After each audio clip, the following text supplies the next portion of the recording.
Ako nga po pala si Paulo Herodias, OFW po dito sa Qatar.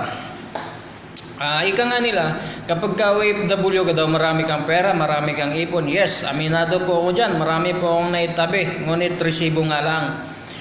Bilang OFW po, kami po talaga hindi po sapat yung kinikita. Depende na lang po sa manggagawa kapag malaki po yung kanyang sahod. Yun, makapag-ipon po siya kapag masino po siya sa pera. Hindi po niya ipapadala sa pamilya niya. Gutom nga lang.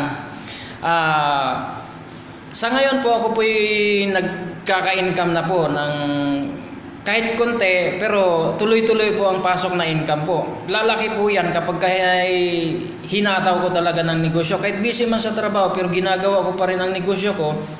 Kahit pasilip-silip man lang sa cellphone, pero hinahataw ko po talaga. Seryoso po ako sa negosyo na pinasok ko. Dahil alam ko po ang empowered consumerism po, yan lang po talaga ang makapagbigay ng opportunity maganda na makapag-forgo po sa aming mga OFW. Marami na pong natulungan ng negosyong empowered consumerism, marami nang nabago ang kanilang buhay, marami nang pinagpurgod. Kaya para po doon sa mga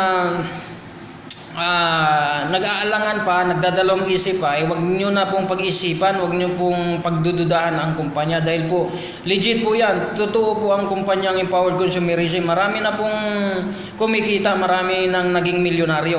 Kaya wala pong masama na subukan nyo, i-try nyo po, i-grab nyo po, wala pong masama.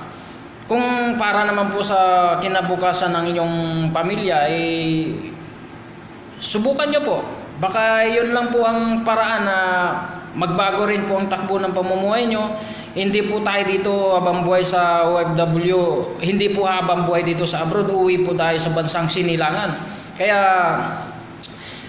yung mga nagdadalawang isip subukan nyo po, wala pong masama. At para naman po dun sa mga business partners ko, mga partners, tuloy lang po tayo, wala pong aayaw, walang bibitaw dahil ang negosyong ito sigurado. Magkakaresulta po tayo kapag siniseryoso natin. Kaya wag na pong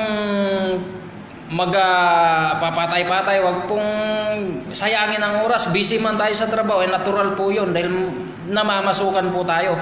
Kapag may problema po, hayaan nyo po yung problema sa atin.